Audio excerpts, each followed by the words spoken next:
Hi guys, and welcome back to Pass and Move. And for today's episode, we will actually be showing you the club's first Champions League game since I think 2012. Let's actually have a quick look first. Okay, so I'm sure you've already noticed that. Alright, there you go, yeah, 2011-2012 season. So yeah, I'm sure you already noticed that we are actually playing against Fenerbahce. I thought it was a bit too interesting of a game for us to just not show you at all. I'm quite sure at one point we did play against Fenerbahce in the Europa League. But yeah, so the stakes are raised actually when we face off in the Champions League, of course. Am I completely mistaken? Did we really not? We really didn't play against Fenerbahce, did we? Maybe it was a friendly, or what was the first knockout round? Leicester, second Roma, the season before. Europa League, Zorya, Prague, Vigo. Alright, but we did go further. Where is it?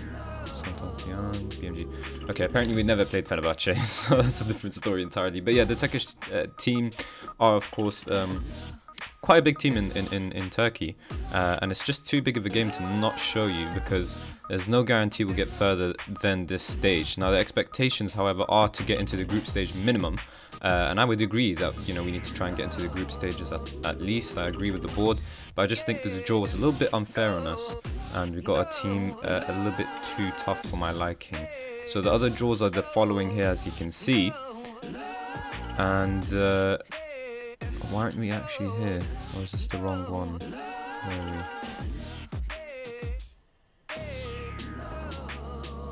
Third, best placed third qualifying phase. Best placed third. Yeah, right, there you go. So yeah, it is, there's Club Brugge, Shakhtar, Young Boys, Roma, AEK, Zenit, PSV, OM, and Fenerbahce. So I think the big ones are Braga, Fenerbahce, and Shakhtar. As well as Roma, and of course we could have drew anywhere else. If we had the likes of PSV, AEK, Young Boys, or even Club Brugge, I think we would have actually done a little bit better. So it's a bit tough for us to face off against Fenerbahce, but it is, of course, expectations are going to remain the same, and we will face them in the first leg at home, so that's good for us to see. So in terms of the team, we'll get into that in just a moment. Actually, let's sort out the team and I'll give you updates as the game goes on. We'll actually show you some new signings and whatnot as well, of course, because it's the 1st of August and a lot of the transfer windows already been done. So Santos needs to be replaced because he's injured. Let's bring on Sanya, Rosa, another winger who's injured. That's a little bit unfortunate. Why is Jordal not... Oh crap, I think I accidentally registered. Oh, I accidentally registered Joka instead of Bruno Jorda. It's a bit unfortunate, especially because he's not in today's game. So just put Grez on the bench. Let's get rid of these lot here. Alright. There you go, as you can see, still early. Some players don't actually have full fitness just yet, but the main 11 here today that are going to be playing do have some standard of fitness too. I'm sure you've noticed a little tactical tweak. We just moved Jobal as a ball-playing defender on the right side of the defense instead of the left side. I thought maybe if we've already got a creative side on the left through Fonte as an advanced playmaker, it might make sense to have Jobal on the right, who can feed balls into Danilo or even Fernandez. Just make it a little bit more balanced, I suppose. Maybe it's good to have both of them on the same side, but we're going to test out this, right side having a creative player in Jobal, and the left side having a creative player in Fonte as well, and see how that goes. So I think we can just kick off and we'll show you more about who's starting today's game, and possibly after the game we'll actually go through the points of who he signed and all that business. I think it's just more important now to first focus on the game and see how we perform against this Turkish giant, really. Fenerbahce have a very famous rivalry against Galatasaray. Beşiktaş are actually the team who have won the Turkish division and I think they've dominated it as well. But Fenerbahce were one of the top teams in Turkey, so they've still got that reputation and standard, and we'll do well to actually beat them here at home. The main thing is to actually get a clean sheet. We are favourites, as you can see here, and I think we can lead with that, so I'll expect nothing but a win from this leg. feel like sometimes if you tell them you expect to win overall, they kind of just, I don't know, cheat and think that they can just get away results. I don't really care here. Forgot to show you the lineups properly. So Hassan, Martins, and Azevedo are nothing new to you. Martins, of course, first choice, so is Hassan. Azevedo's backup choice, but you saw Santos was injured. Danilo, Fonte, and Fernandez is a new signing that we actually told you guys about, who we signed on a free. He's actually going to be playing as an anchorman. Even though he's much more suited to the ball-winning midfielder, he can definitely do the anchorman job comfortably. Nothing less than 12 in terms of attributes, and you know he's a player with a lot of potential, Argentinian. And considering that he's valued at 6.25 million now, and we got him for free, it's a bargain buy really. Rosic and Jubal first choice, so Huancar and Polino, as Marcelo has moved on after his transfer. We've also got Marafona playing instead of Moreira. That's the last change that we accidentally forgot to make. Of course, Moreira is our cup competition player, so we'll make sure we'll do that in the second round. And I think we can just kick off and see how we perform against Fenerbahce. Alright, so I had only commentary on highlights for friendlies because I don't care. And we'll put on goals replay. There you go. Yeah, friendlies don't mean much, and for some reason there's an immediate highlight, so I hope the start can go in our favour. It looks like we had an early shot on target. Now we'll have a set piece. Can Fabio put a good ball into the box? Rosic. Oh, and Simiao's got another chance here. What's he going to do with it? Does a good and smart option by finding Fabio. And Hassan's... Oh, he has it down with Rafante. Simao, anyone? Yes. Huge deflection, and it should count as an own goal, and it is. Ozan's managed to score an own goal away from home for his team, so that's perfect for us. But again, doesn't change our target. Our actual target is to keep a clean sheet. I would back us to get goals away from home. It's good for us to see. It's obviously get a goal. I'm not going to complain about that. Simao really blasted that Ozan. Ozan's a bit unfortunate there. Nothing he can really do. Can't even... Too fast for him to even get out of the way. But yeah, I mean, it's always nice to score, of course. There's no complaining there whatsoever on my behalf. But I feel like if you're the team who plays home first, it's more important for you to get a clean sheet, and that way you completely, destroy your opposition.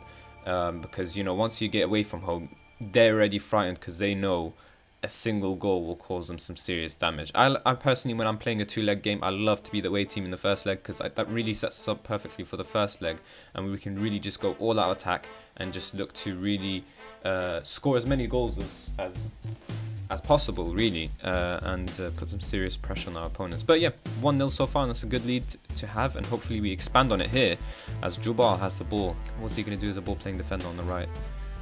Is he left-footed? He just put a left-footed shot there. Why does he have a preference to play on the right if he's left-footed? Either way, Semiao's on the ball. Back to Polino. Players keeping the ball smartly. Hopefully they continue that. Fernandez, new signing. Smartly back to Rosic as well. Fonte's on the ball now. Advanced playmaker. He should be playing the risky pass. Plays it down to Fabio. He's the one who's going to have a risky shot instead. All the way. Can he score? No, he can't. Dribble past 3 players but couldn't put it in the net. And that's what sometimes I hate about inside forwards. I've really been considering changing my players into wingers, but of course that would require possibly a change in formation. We can still play the 4-3-3, but I feel like when you play a 4-3-3 with a false 9 as a striker, speaking of which, Hassan's through on goal. Ooh, hits the post. That's after their goalkeeper parries it. But yeah, when you play a 4-3-3 with a false 9, it kind of feels like you should be playing inside forward so that they connect with the false 9 more. But then again, if you play wingers, that normally means they're running through on the byline, and your striker, who's Hassan of course, can actually find them a little bit better. So unfortunately Fonte's injured, so we'll move Danilo, who is comfortable as an advanced playmaker. We'll bring on Gruezo. He's best as a roaming playmaker. I wouldn't disagree with that. He hasn't necessarily got the finishing or composure for that, which is a bit worrying as advanced playmaker to not have composure. But for us, he plays as a ball-winning midfielder, which he's very capable of. But yeah, we cannot dismiss his vision and passing, which is why he gets the nod over Gruezo. Gruezo could possibly maybe do a bit of a role for that. Okay, never mind. I'm thinking of someone else. He has no vision, but he has some decent passing. So yeah, we'll just bring on Gruezo and move Danilo. Maybe Danilo can be a bit more creative, show us what he can do as a creative player. So we'll tell our players that we want to expect a little bit more than just a single goal. We are at home, so we can be demanding. It's not like when you're away from home, you have to be a little bit careful what you say to your players. At home, you can be a lot more demanding, even if your team is winning. So it looks like Hassan's had a decent performance so far, but I'm looking for him to get a goal. I really want him to up his goal scoring record. Nice little through ball to his inside forward though. And again, couldn't finish. Our inside forwards have decent finishing attributes at around 12. I don't think any one of our inside forwards have anything less than 12 finishing. But for some reason, they really struggle to finish once Hassan puts them through on goal. He puts players through on goal a little bit better than Ranial does, our backup striker. But yeah, I think we'll be looking to make some changes. We actually don't have any wingers on the bench. We've only got defensive midfielder, 2 centre-backs, a right-back and a striker. And it looks like none of those players are tired or putting in a poor performance. I think we'll keep things going as is. 60th minute, I normally like to make my substitutions now. But I guess, you know, if it's not necessary, then we don't need to force it. Fenerbahce are still playing a little bit safe. I think they've upped their shots on target. They're trying to get some type of away goal while not exposing themselves too much. So yeah, no necessary reason for us to actually go into any sort of attacking mode. We've got our one home goal. Sorry, we don't necessarily need to go into control and concede that dangerous away goal. Instead, we can go away to them, and even if they score, any goal that we score is double worth double, basically. Yeah. Okay, so from Jubal onwards, players are tired. Let's take off Jubal and bring on Cesar Montes, our new centre-back, ball-playing defender. We'll get into him more after the game. He tries long-range passes, which is perfect for a ball-playing defender. Jubal's had a great game, so why not give him some rest ahead of the next fixture? Everyone else, not necessarily a great game, more solid games and some quiet ones, so we'll just take off the most tired players first. Julian can do with some rest, so bring on Franz Sergio, who's still looking to leave. He's still definitely a rotational player, so he won't be happy with his game time. But I thought maybe towards the end of last season, because we accidentally sold Assis a little earlier than we expected. I mean, we sold him, but we didn't think he'd move until June. Instead, he moved immediately, which meant Franz Sergio had about 7 or 6 league games to him to play. And oh god, looks like there's one more highlight, and Fenerbahce have gone all out attacking, so maybe it's going to go in their favour. Instead, it's just headed out. It's a little bit weird, the highlight. Why don't you just start from the throw-in onwards? Well, anyways, yeah, so he had a couple of league games. I thought that'd be enough to, keep him a little bit quiet for a while, maybe even request to withdraw his transfer request, really. But instead he didn't do that, and he's still unhappy, so we're still trying to make him move, but everyone's looking for a loan. Hassan! Ooh, what a volley is what I'm trying to say. I mean, I'm able to speak anymore. One car on the ball though. Don't lose it stupidly, please. And that's exactly what he does. And suddenly Fenerbahce are on the counter. Are we going to deal with this well? Yes, Gruezo. Are we going to counter their counter? Instead he plays it safely to Rosic. Not a bad ball. I would have loved it if he found someone through. They were about 4 and 3 back there for a second. Juancar is going to lose it stupidly again, isn't he? Find someone. There's about 2 players you can pass to. Oh, come on. Just knock it forward if you don't have any options. I hate when players do this. Instead, he just puts someone else under pressure, but decently dealt with from Polino. Danilo suddenly free, and he finds Fabio excellently. Can you put a good ball into the box for Hassan? He's free. Is he going to do it? Oh, yes. Does that count as an away goal, as an own goal? Yes, it does, from Van der Wiel. Forced by our winger.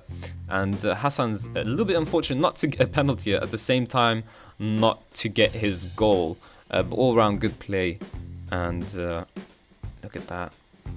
Does he really get tackled? I mean, the engine just shows it really strangely. If I had a different replay, probably have a look at it properly.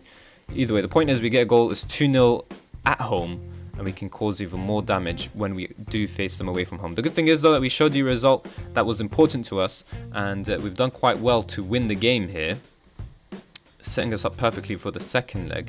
And that way we don't necessarily have to show you that second leg. You should, and we do, expect my team to finish off the job in the second leg, so no real reason to show you that. We can maybe even show you, I'm not sure what game to show you now, to be honest. We don't want to show you straight away the first game of the season. I normally like to do that. This is actually technically the first game of the season, but I mean the Premier League, of course. But I feel like now that I showed you this, there's no necessary reason to show you the first Premier League game. We can actually just play our 5-game rule like we always do. So if we count that down, that's 1, 2, 3, 4, 5. And actually, that's a huge game to show you against Benfica. I think I've showed you this before, but hopefully in one of our previous episodes, of course. But hopefully this game goes in our favor instead. We can actually have a look at past meetings. So we've beaten them 3 times and they've beaten us 3 times. But of course, only once was in the Super Taka and twice in the league, once at home, once away from home. So not bad results, but they did demolish us 4-0 back in 2017 in January, really. So maybe we can start off our season quite well and just jump ahead on this head-to-head table. But yeah, all around a good result. So let's have a look at what we can talk about that's happened since the last episode. Obviously, June windows are always, or summer windows are always tricky. A lot happens. But at the same time, nothing really happens, to be fair. But in terms of transfer targets, we did have a right back, left back, and a centre back, targeted. That's what we wanted, and we also wanted to improve on other positions if possible. But the most important thing was actually getting the numbers in, and thankfully we did manage to do that before the beginning of the season. We did bring in, let's do it by position. So we did bring in Pierre from AS Monaco, and he's a decent Cameroonian player. We got him for 475k, so not much at all, well within budget. He's only considered a decent player, but he's supposed to improve to at least a good or leading player, unless my scouts have mistaken me. I'm quite sure this report from my fitness coach is actually incorrect. They said that my scout said that he's a good player. My scout's judging ability is a little bit better than my fitness coach. But either way, he's, all we care about right now is numbers. We don't have to really necessarily care about ability, because, there was no other serious targets other than him who were available. In fact, for our left back, we actually had to sign a player on loan again. And you know how much I hate loanees, because I really want us to build our own team here and not rely on other teams. But yeah, we're getting a right back who can play left back. So not ideal at all. He's right-footed as well, which means he's normally going to cut in a lot more often. But yeah, we're just going to have to roll again, just for the sake of numbers, and there was no other serious alternatives. Of course, there's plenty of ability out there, don't get me mistaken. A lot of players with potential. Unfortunately, we don't really have a budget. And yeah, our final player, I think we kind of introduced him, the Mexican, Cesar Montes. He's also an international for his, he's had an international cap, ball-playing defender. We've signed him just on loan. And yeah, it's a bit disappointing because he's got a lot of potential. Would have been great to actually have him. But yeah, he's just going to be our backup to Jabal. And that's it. That's all in terms of the ins. We can speak about the outs in just a second. I've also got Joka on the... he's in our team. He's ready for first team football. He came back from his loan. He's not a bad alternative to Bruno as a backup to Fonte. Bruno's of course a little bit better. He's improving steadily and really well. And of course he has potential to be one of our best players ever. Unfortunately for us, he's asked to leave to Manchester United or an equivalent club. Okay, initially said Manchester United, but apparently any club that he wishes to join.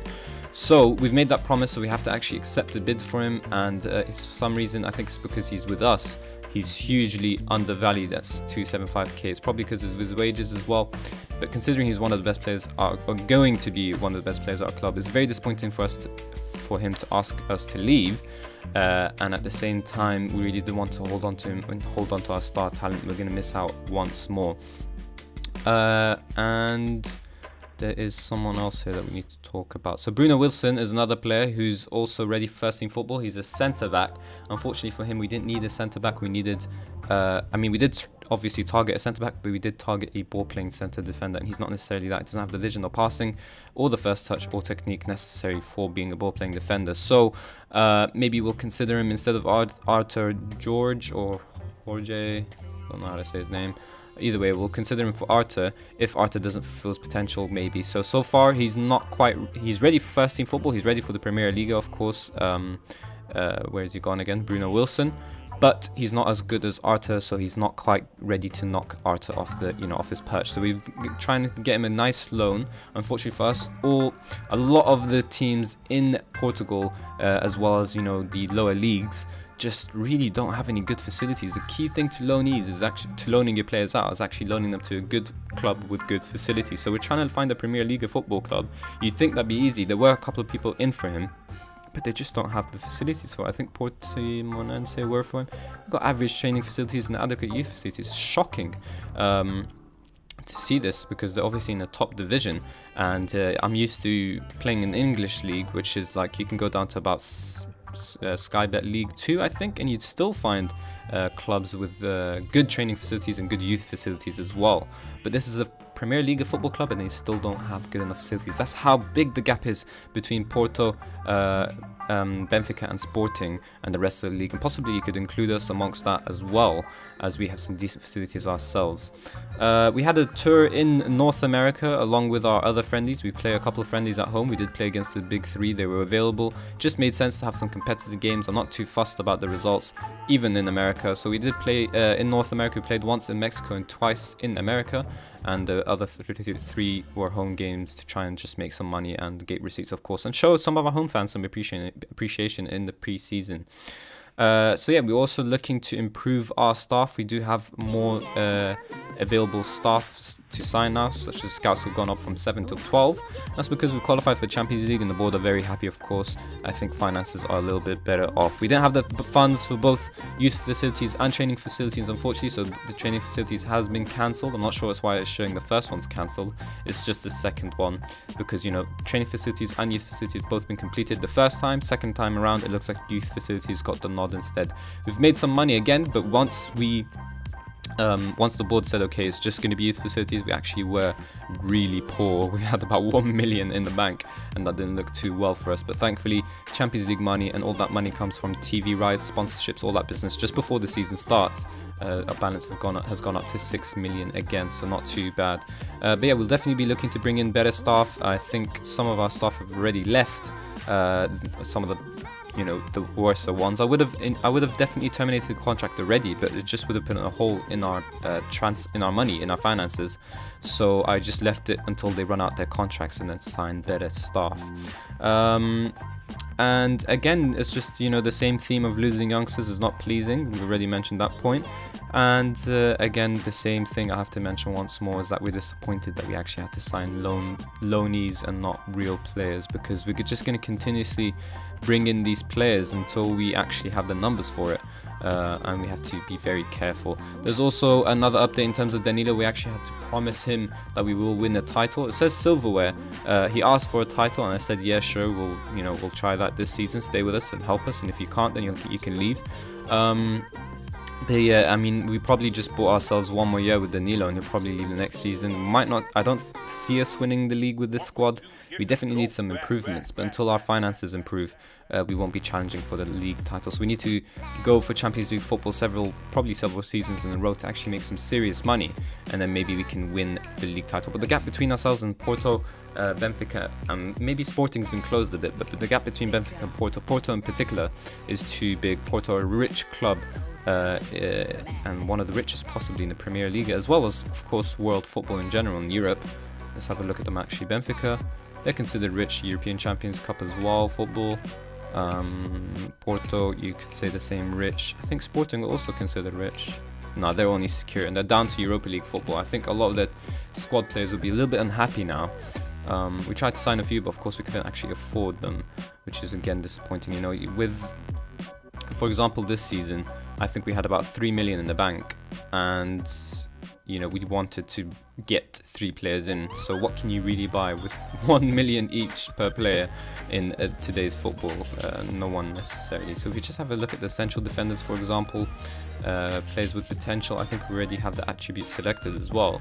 If we put on realistic transfers, by the way, Bruno Wilson's supposed to be one of the superb rating players, so we really need to look out for him, and hopefully he'll get a good, join a good club. I'm hoping someone from abroad will actually take him on. Good facilities. If he has one more good year in him, we can actually replace Arthur with him immediately. But yeah, just have a look at the value. So these are the type of players that we want to bring in, but we really can't. So for example, Ronaldo, 1.2 million is what it says, but if we try and sign him, it's definitely going to ask for more. Also, we weren't looking necessarily for a central defender, but we're talking about ready-made players. Just cannot afford it. These players are just too expensive, and that's why I want to have the numbers in, be comfortable with the number of players we have, not rely on loanees, and that way I can start investing like a whole summer transfer money on one player and just start to really get a key leading players into our side. But yeah, I think that's pretty much it. I think we already mentioned when we'll be back. Just to remind you, we will be against Benfica, away from home. And I think that's all for today's episode. So again, if you did enjoy it, of course, please do hit the like button and subscribe for more Daily Football Manager 2017 content. And as always, guys, thank you all very much for watching.